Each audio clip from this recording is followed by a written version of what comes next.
So why do companies and organizations hire professional speakers? Well, there's one of two reasons. One reason is they're looking for a slot filler. Oh, we've got an opening at the convention from 9 o'clock to 9:45. Get a motivational speaker, rah, rah, shish, kumbah, we're done. That's the first reason. The second reason is because they have problems, a lot of problems, that they're looking for an outside person to have a fresh view at and hopefully offer some solutions or at least partial solutions. So in other words, what they're actually looking for is smart people who speak. Okay. Now, if you take the second road, this road, which I highly recommend, because if all you're doing is giving motivational speeches and saying rah rah shish kumbah, you're making very, very little difference in your audience's life and in the world. People have forgotten what you've said 20 minutes after. I've worked with almost every great motivational speaker of the last 25 years, including Zig Ziglar and Les Brown and, pretty much everyone you can name, and they're all great speakers, okay? Did they make any real big impact on the world? No, absolutely not. Not because they're not great speakers, because they're there for 45 minutes and it's a very fluffy message and it's not really heavily researched or anything. It's all fun. It's all good. It's like saying, is a magician bad because they don't change the world? Well, no. I've seen David Copperfield a number of times in Las Vegas when I was working there as a speaker, and he's great. And I loved every show I ever have been to. Did he change the world? No. Okay. Does the second kind of speaker, could they change the world? Could they change an organization's whole structure, their whole sales team, their whole consumer, products division, their whole teamwork building philosophy? Absolutely. Professional speakers make a huge difference when they're actually thought leaders. So for one, you have to sort of decide on which one you want to be. Let me give you an example of the second type of speaker. A few years ago, I had an event in Miami, and I had several hundred people coming, and I thought, who do I really want to speak? As a speaker, I pretty much know everybody out there, and at the top level, because there's not that many of us out there. And so I thought, I want Brian Tracy. Now, if you don't know Brian Tracy, he's one of the top professional speakers of the last, 40 years, I suppose, maybe longer than that now. And I've known Brian for a long time. He was on my board for 25 years. So I called Brian up. And I said, I've got this program in Miami. Brian lives outside of San Diego in a little town called Solana Beach. And so he's a long way from Miami. And I said, here's my thing. I've got this program, and I want you to come and speak. He goes, Steve, it's a long way from California. I'd have to charge you full fee, which I think at that time was $25,000, something like that. And I said, no, I totally understand. No sweat. I'll pay full fee. I'll pay all the expenses and everything. I understand. No problem. He said, okay, well, that's great. I love to do it. How long do you want me to speak? And I said, 3 hours. He said, okay, I can do that. What do you want me to speak on? And I said, whatever you think is relevant right now in the lives of this audience, which happened to be a personal development audience. And I said, so I just want to know, I want you to share Brian Tracy's thoughts on how you see the personal development space right now and anything you want to talk about for 3 hours in that realm. And Brian came into Miami. He did a wonderful job, as I knew he would, and that was it. I didn't have to tell him what to say or give him any real direction because he's a thought leader.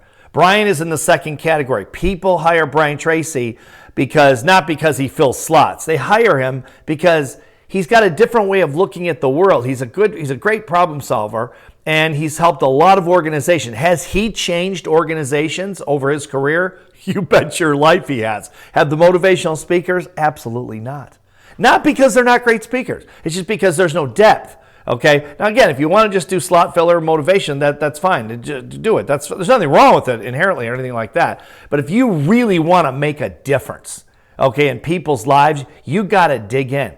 You've got to create a philosophy around your speech, and then you have to be fearless in the delivery of this philosophy. Believe me, sticking with Brian Tracy for a second, Brian is one of the most fearless speakers I've ever seen. He's going to tell you what he thinks, why he thinks it, and he doesn't really care if you like it or not. That's who you want to be, because most speakers are wimps. This is the business I've been in my entire adult life, almost 30 years now. Okay. I love the speaking, the people that speak. Speakers are super nice people. There are a lot of tree huggers, super soft, nice people, but most of them are wimps. They won't stand up for their beliefs. They won't stand up for their points of view. A guy like Brian Tracy, and there are others out there. Okay. There are not a lot of them.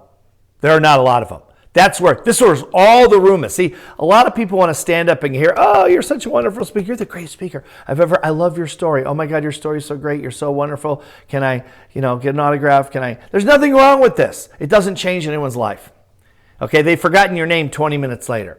But people like Brian Tracy, they have not. He has literally changed organizations, sometimes, in some cases, from top to bottom. And that's what I always wanted to be. That's why I did mental toughness training, and I went in and did turnarounds because other speakers said, you're nuts. When you go into a turnaround, that's contentious. You're going to be battling with audiences. You're going to be battling with senior management and companies. And that's what I did for 25 straight years before COVID. And I loved every minute of it. Did we make a difference? By hundreds of millions, actually by $1.3 billion from what the clients told us. Not to mention, those people will never forget the impact of those programs. I know it because I hear from people 25 years later that still say, I went to your program 25 years ago and I never forgot it because it wasn't a motivational program. Okay, I'm not doing a commercial for me or even Brian Tracy for that matter, but I'm just trying to give you an idea that most likely, if you're a smart person, this is the road you want to go down. You want to dig in, but it takes guts. It takes courage because you are going to get criticism. As a matter of fact, if you're not getting criticized, you're not taking a deep enough stand, okay? Because status quo is what no one wants, but what everyone is comfortable with. That's the problem. So when you push people out of their comfort zone, they don't like it. But that's what they hire us to do. See, I've gone and done turnarounds and got booed on stage by the masses of the audience who were about to lose their jobs. And I was telling them the truth of the reality of the situation. They didn't like it. And I've said to the senior executives who hired me, do you want me to tone it down? They're like, no, this is why we hire you, because we can't get speakers to come in and do this because they're afraid. They're wimpy. They're terrified. They want people to love them. You want people to love you? Go see a therapist. You want people to love you? Join a church, and get a dog.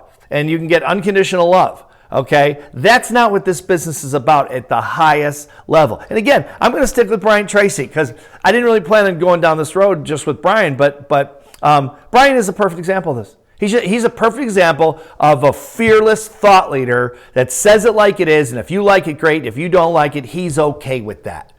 I love that, I love that about him. I learned a lot from him over the years, and so that's speaking, professional speaking 101. You probably won't hear not this directly at NSA or chapters or any other speaker organizations because it scares a lot of people off. Doesn't mean you have to do this. You just want to be a motivational speaker and sing, and do rah rah shish kumbah. God bless you. Go do it. No problem. Just understand you're not making a real impact here.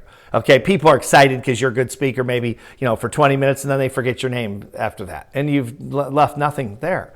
I thought it was a waste of life. That's why I didn't do it. When people ask me to give motivational speeches, I say, I'll get you a better speaker. I'll call Zig. When Zig was alive, I'll send you off to Zig or Les Brown or any of these motivational guys that are so good at it. And they are great at it. There's no question about it. The impact is very minimal. So decide what you want to do. You do it's your life. You do what you want to do. But if you decide to take this fearless step of being a thought leader, someone who pushes his or her own points of view directed toward their problems, congratulations on that because it takes guts. Here's the thing. If you think it's crowded in this field that I operated in for a long time, that Brian Tracy operates in, it's not. The wannabe motivational speaker field is packed. Everyone wants to jump up and down and get applause, okay? The people that are thought leaders that are pushing for progress, that is not a packed field because most people don't have the guts to do it because they can't handle the criticism. Okay, that's professional speaking 101 from the top of the business, but also direct. Okay, without the BS, without the fluff, without all the stuff you got to uncover at these speakers meetings. Okay, minus the bullshit. Let me just say it that way and get to it. Okay, you decide what you want to be and go from there.